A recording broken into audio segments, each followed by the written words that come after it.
থাকে মার একটা আঙ্গুলের মাথাও নাই। ডাক্তাররা জিজ্ঞেস করে, মা গো তোমার আঙ্গুলের মাথাগুলি কই গেল?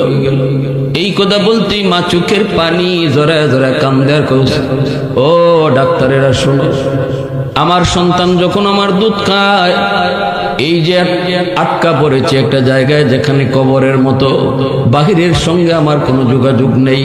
আমি তো মনে করেছি এখানেই কবর হবে, এখানে আমার সন্তানেরও কবর হবে। কিন্তু আমার দুধের বাচ্চা আমার দুধ খাওয়ার জন্য যখন দুধ চায়, বুকের দুধ যখন শুকায় গেল, আমি আর দুধ দিতে পারি না। কিন্তু তাকে দেখি আমার সন্তানের জিহ্বাটা বের হয়ে গেল পানির তৃষ্ণায় আর দুধের কারণে। তখন আমি মা কি করব, দিশা বিশা পাই না। আমার সন্তানের সেই মুখে আমি কি দিব? আঙ্গুলের মাথাগুলি দাঁত দিয়া কামড় দিয়া ফালাইয়া দিছি। এক এক দিন এক একটা আঙ্গুলের মাথা কামড় দিয়া ফালাইছি, আর রক্ত বাইরিছে। ওই রক্ত খাওয়ায়া খাওয়ায়া আমার সন্তানদের টিকায় রাখছি।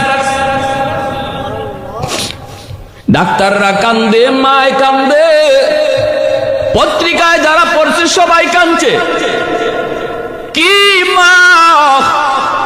মা কারে কয়?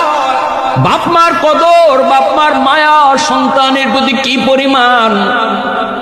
আজকে যুবক তুমি বুঝো না, কিন্তু একদিন বুঝবা, যেদিন নিজে তুমি বাবা হইবা, ওই দিন বুঝবা বাপ মার দরদ সন্তানের প্রতি কি পরিমাণ। ভাইরা বন্ধুরা, জুনাইদ বাগদাদি চোখের পানি জড়ায় জড়ায় কান্দে আর কয়, মালিক এই বুঝি সন্তান।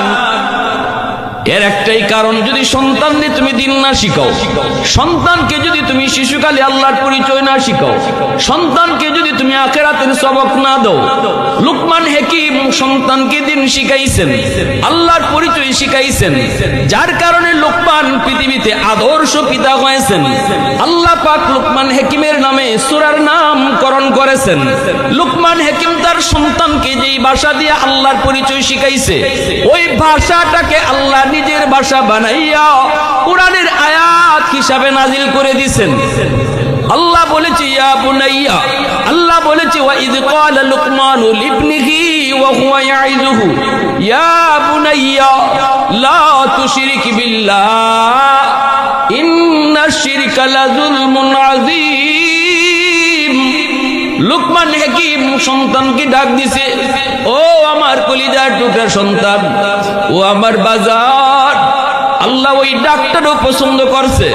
আল্লাহ দুনিয়ার সমস্ত বাবাদেরকে মেসেজ দেয়, সন্তানকে যখন নামাজের নির্দেশ দিবা, সন্তানকে যখন আমার পরিচয়